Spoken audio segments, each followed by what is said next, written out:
I used to be a park ranger, and even I don't believe the horror I found in the woods. I'm posting this as a warning. There are things out there that you don't want to know about. Stay away from them. Don't go looking for them. I'll tell you my story in hopes that it will quench your curiosity. It was a night like any other night. I had barely arrived at the ranger station and there were already 4 calls of vacationers' homes getting broken into. Out here in West Virginia, wildlife preserve people tend to think that just because they plant some houses, that the animals should somehow know and respect boundaries. That's kinda tough when the animals are on a huge plot of land they've never been hunted on and never even been threatened by anything other than a bigger animal. Folks seem to think this is a great vacation spot for them. What they don't realize is it's also a great vacation spot for the animals. I hopped in the company truck and started toward my first destination of the night. An elderly couple had been terrorized by a deer that literally broke in through a sliding glass door. They managed to trap it in a side room and needed someone to go release it. I got elected. When I got there, the vacationers looked like the ones caught in headlights. They were still wide-eyed. I could tell they were in shock. I had them go into another room and close the door. Once they were out of the way, I found the closest door to the outside and opened it. Then I went to the room with the deer in it. I slowly opened the door and was shocked to find the room covered in blood. The deer was laying on the floor panting. I approached it slowly, circling around to leave the doorway open, hoping to give it an escape route. The closer I got, the more I realized this deer wasn't going anywhere. Its side was covered with claw marks. At first I thought a coyote had attacked it, but the marks were too far apart. They were large enough to be caused by a bear, but the individual claws were too far apart. I'd never seen anything like this. If I had to compare it to something, I'd say Freddy Krueger sliced it up. The deer's eyes went wide when I approached it, but it didn't jump up and run. I took this as a bad sign. Its breath came in ragged gasps as I struggled to roll it over. Once I did, it was my turn to struggle breathing. Its entire side was torn to shreds. But that wasn't the worst part. There were large chunks that were missing. I examined the wounds and found bite marks where the missing flesh should have been, but the bites were massive.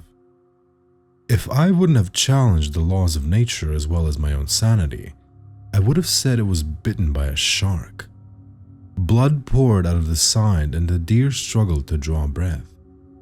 I stood and left the room, leaving the poor creature the dignity of a private death.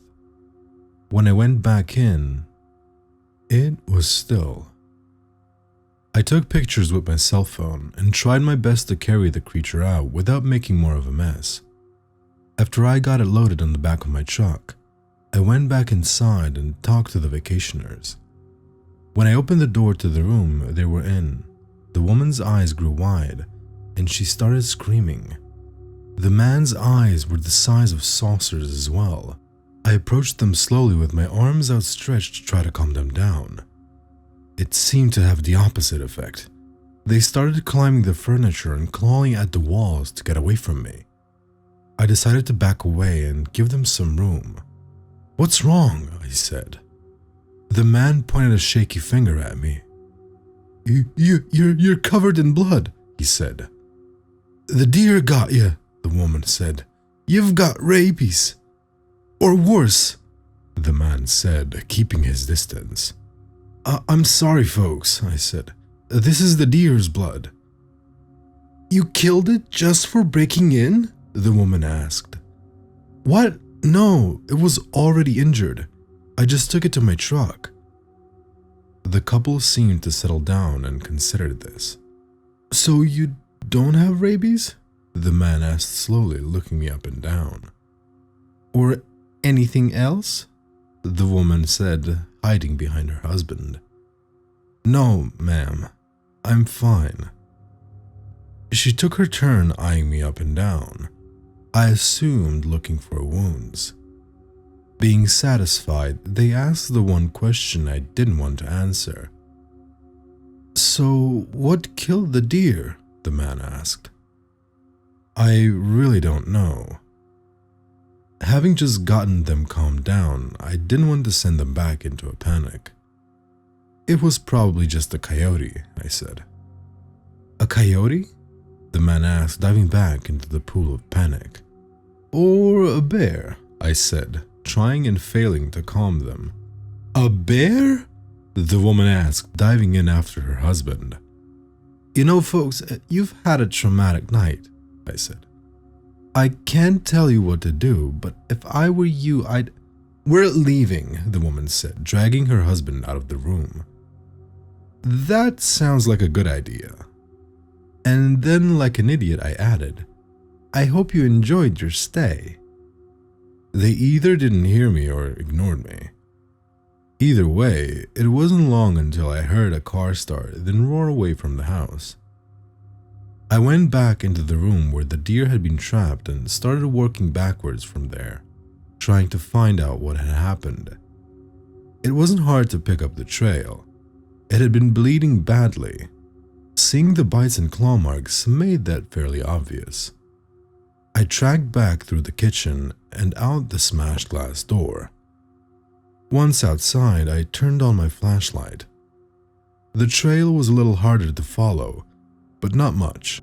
I could still see drops of blood beside its tracks as I followed them back toward the pond behind the house. I approached the pond and saw signs of a struggle.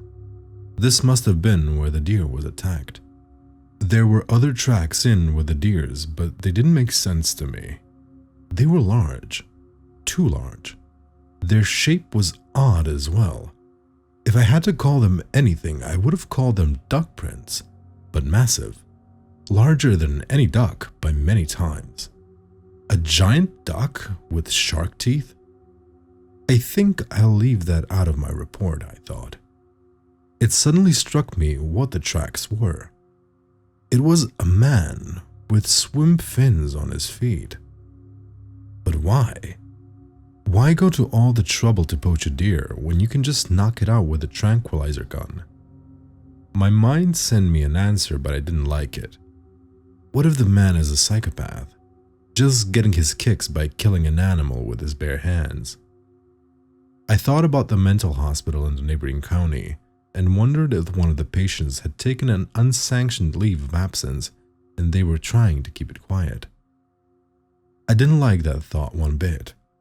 Aside from the fact that it didn't explain the huge bites on the deer, it also meant we had someone who might suddenly get a taste for killing. Doing this to animals was horrible, but what if he decided to go after something bigger? I shot a look at the house, wondering how many vacationers were within a short walk from this spot, and how many were armed. As I contemplated the safety of the people in this area, I heard something behind me. I whipped around and shone my light but saw nothing. I scanned the pond and saw a ripple emanating from the middle. Probably just a fish jumping. I took some more pictures of the struggle area with my phone, then started back toward my truck. I had more calls to answer and this riddle would have to wait. I drove halfway around the lake, around 3 miles to the other vacation home where the break-in had been reported. When the woman in her 30s answered the door, she took a step back. "Oh my," she said, looking at the dried blood all over my uniform. "Good evening, ma'am. Sorry about my appearance," I said. "Did you report a break-in?" "Yes, we did. Please come in," she said in a friendly tone, yet gave me a wide berth while closing the door. She led me upstairs to the kitchen. For some reason, I was expecting to find blood all over, like with the last house. However, this was a completely different mess. She showed me the door. It had been forced open but not shattered like the last one. There was only a small amount of glass broken. Then the door latch had been unlocked, and the door slid open. There were faint images of my giant duck tracks like the last house. My spine turned to ice. This house was over 3 miles away from the other. There were many people in that space that might have fallen victim to this crazed person. The woman showed me the rest of the kitchen and the mess it had been left in. There were a few cans of sardines that had been opened and eaten, and also some cans of tuna fish. The strange thing was how they were opened. The cans had been torn into with something sharp, but not a can opener. The marks looked like they were torn open with claws. I shuddered to imagine the amount of strength it took to do something like that. And then I spotted it. Beside one of the cans of tuna was a small puddle of blood. "Ma'am, could I trouble you for a sandwich bag?" I asked.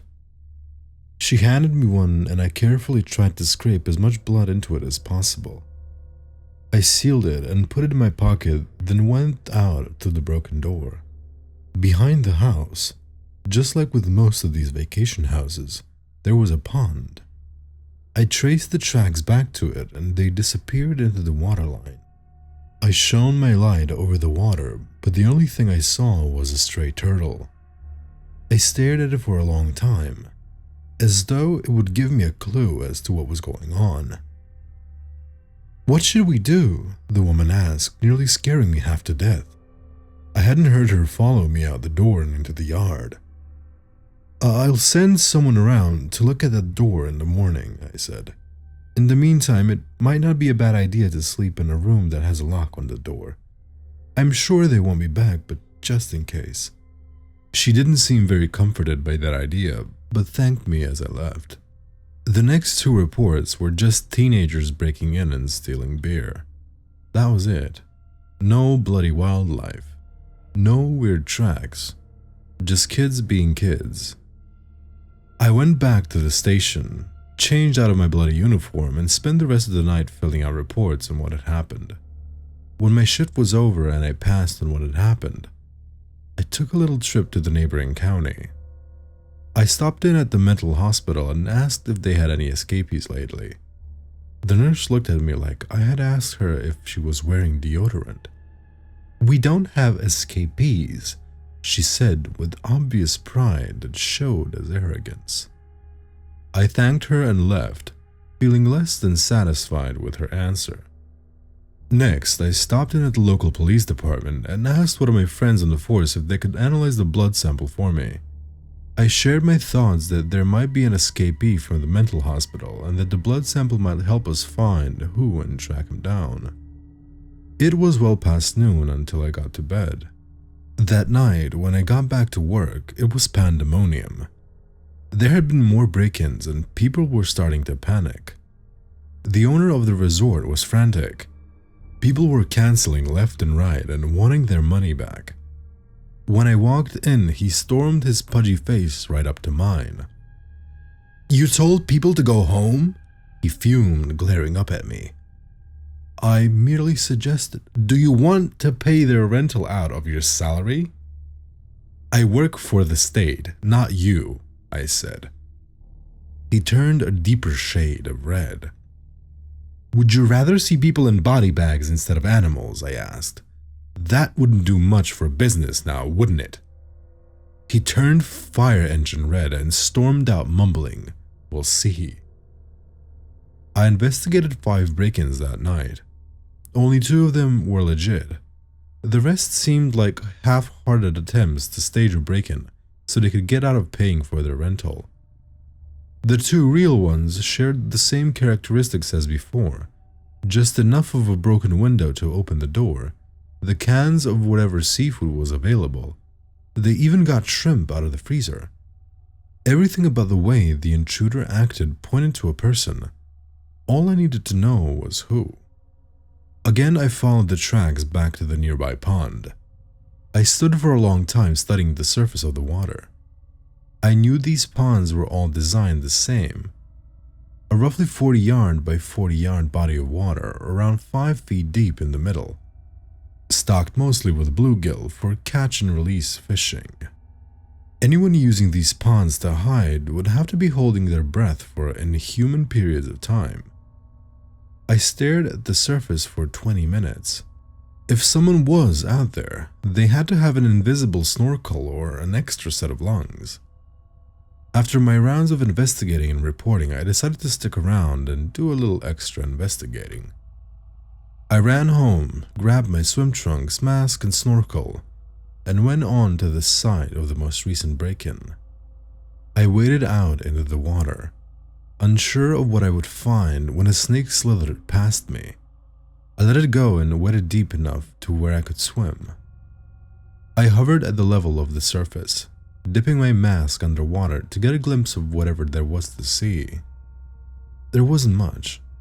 Fish, underwater plants, and lots of water. Just what you would expect from a pond. As I kept going towards the middle, the water was getting deeper. I now couldn't touch the bottom and had to float on the surface. Looming in front of me was a dark spot on the bottom of the pond. I took it for a rock but swam close enough to investigate anyway. In for a penny, in for a pound. As I drew close enough to hover over it, I realized it wasn't a rock. I took a deep breath and dove to find out what it was. The further I swam down, the further I was able to swim down. I kept going and going. Light disappeared. I was sure I had been swimming straight down for a solid minute without touching the bottom. I turned and looked up. The surface of the pond was only a pinprick of light. My lungs screamed at me to turn around. I had no choice but to comply. I clawed at the water in desperation. It seemed like I was swimming in mud or something was pulling me down, almost like a force or current pushing against me, wanting me to drown before I could fully explore this hidden secret. After what felt like an eternity, I broke the surface of the water and gasped for air. I swam over to the shallows and walked out of the pond. I collapsed on the shore and lay there for a long time trying to regain my breath. As my brain received oxygen, I thought about what had happened and if it had been real, an illusion, or if I had just gotten turned around somehow and stuck at the bottom. I had to find out. I wasted no time driving 2 counties over and renting some dive equipment, along with a light. So armed, I returned to the pond and walked toward the middle again. This time, when I dove toward the dark spot, I was able to see exactly what it was. I used the flashlight to examine the darkness.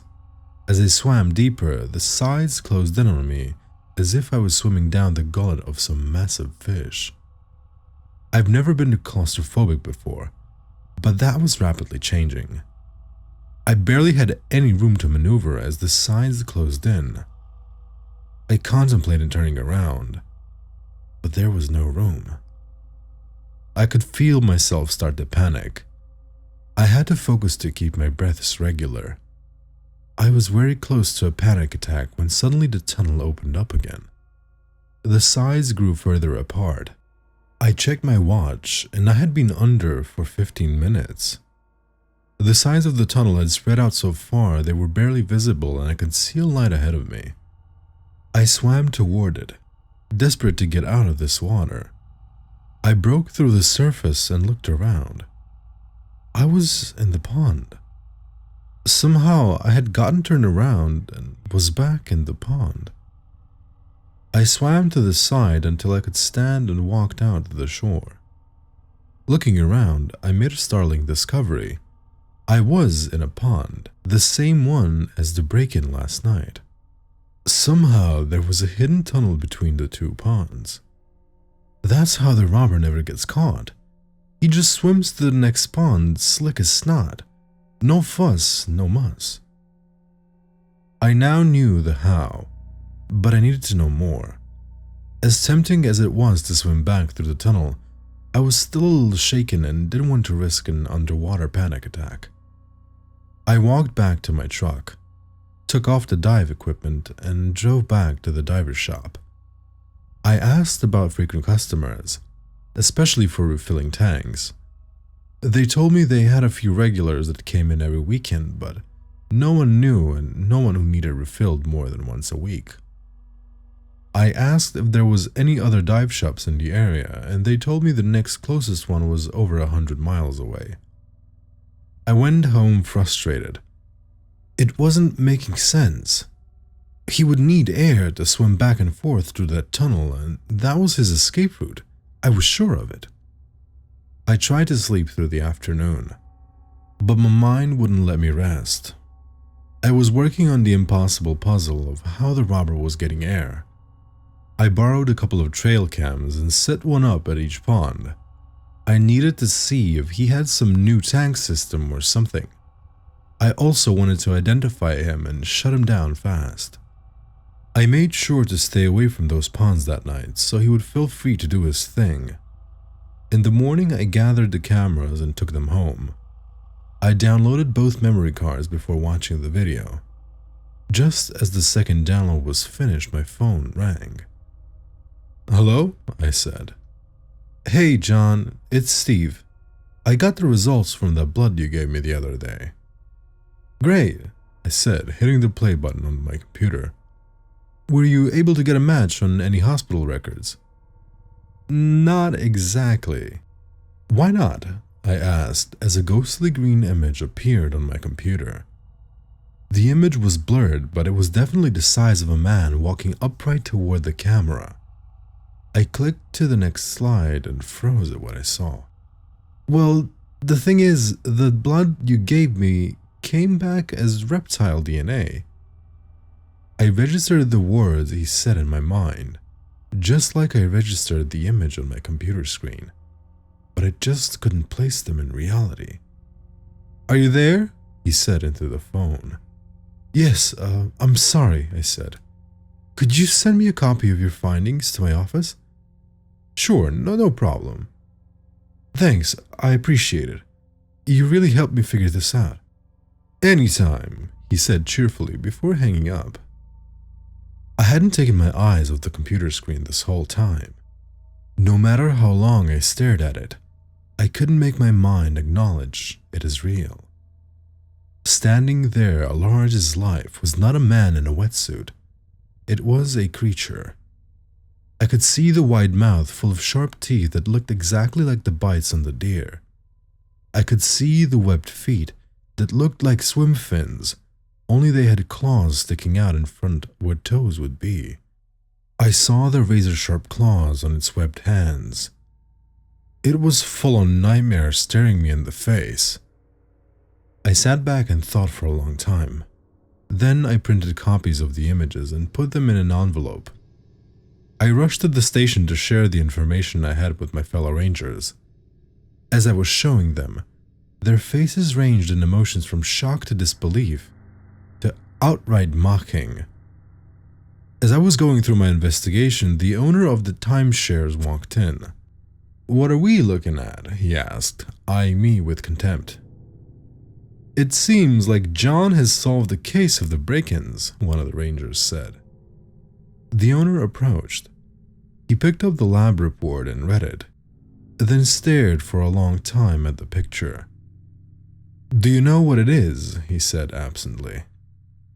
"I really don't know yet," I answered. "I've never seen anything like it." He turned to me and smiled. "This is money," he said, holding up the picture. "What do you mean?" I asked. "Those idiots that go around hunting, what do you call them? Cryptids?" "Yeah, cryptids. They'll pay through the nose if they think they can find something like this. And then there's the TV shows and merchandising," he said. "You may have saved my financial hide." He beamed at me. "I don't think you understand," I said. "This is a dangerous animal. If you had seen what it did to that deer. So what do you want to do? Hunt it down and kill it?"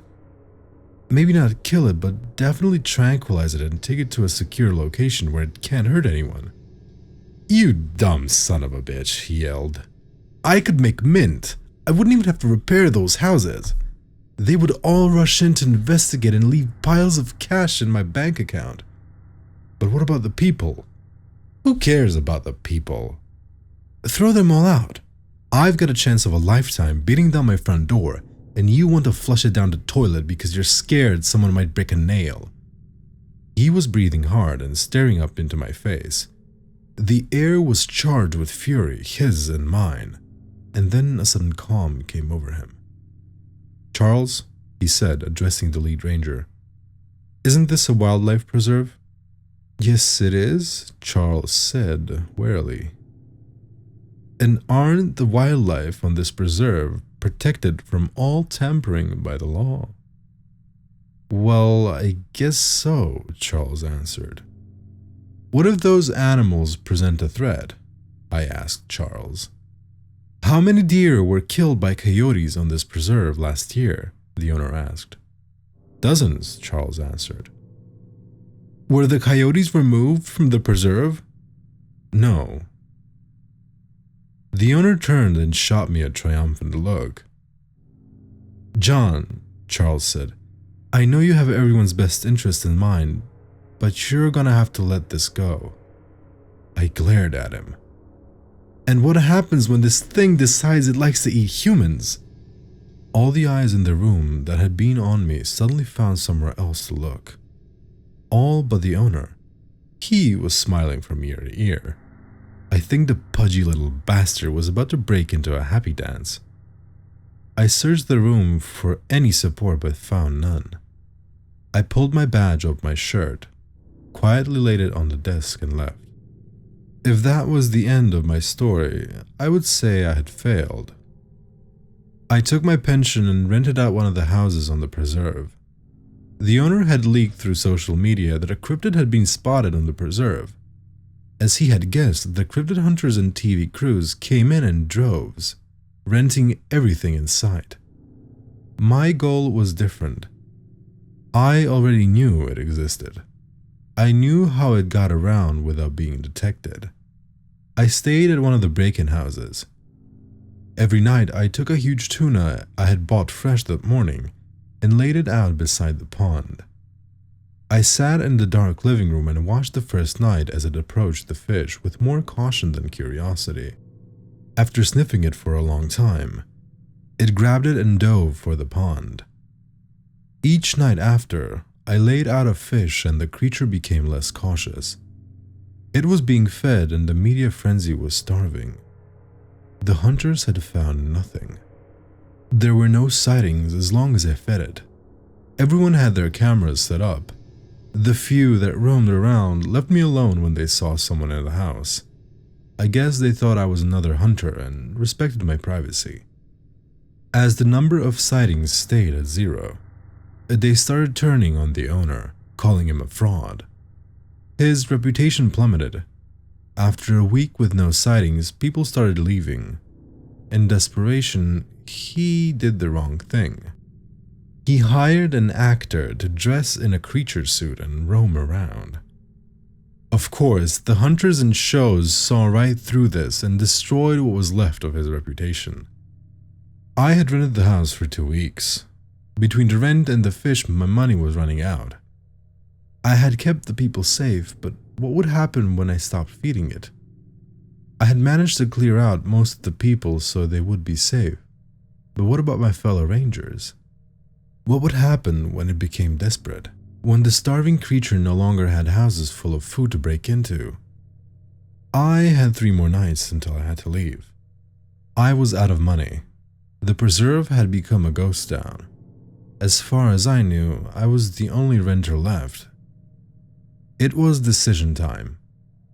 I sat staring at the large tuna on the table with a bottle of bleach next to it. Let it live and see what happens, or kill it. I thought about this for a long time. Both options had merits and consequences. I chose a third option, a much more dangerous one. I took the fish out and laid it where I usually did, then backed up a few feet and stood there. Over an hour passed before the water stirred. I saw the head and eyes of the creature appeared as if headed towards the fish, and then it stopped. It had seen me. I made sure to keep still with my arms at my side. It slowly approached and stood. It was a few feet away with the fish in between us.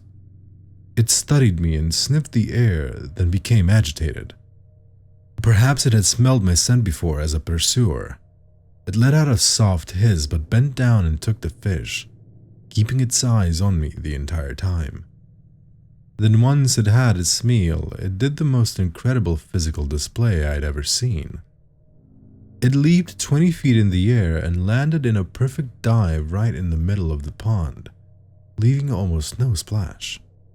I let out a breath I didn't realize I'd been holding and collapsed to the ground shaking. Once I had recovered, I went back inside and fell into a fitful sleep. That was only part of my plan. The next night would decide who lived and who died. I did exactly like the night before, minus the fish.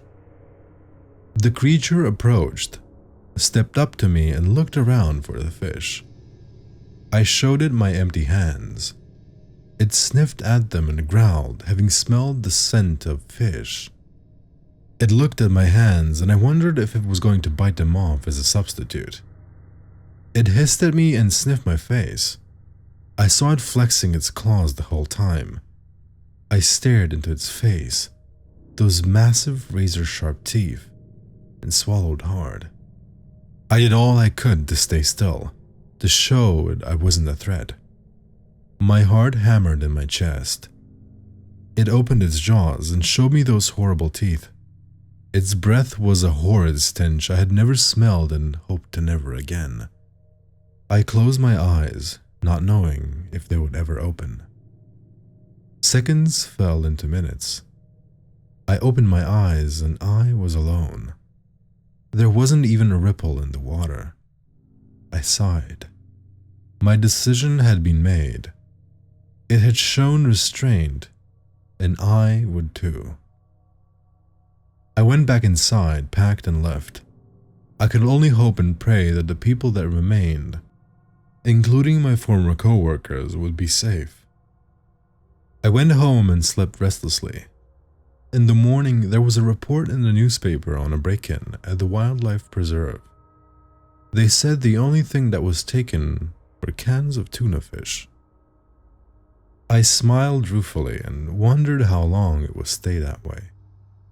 If you're reading this, don't go looking for this thing. If you see it, don't tell others about it. Just leave it alone and hope for the best.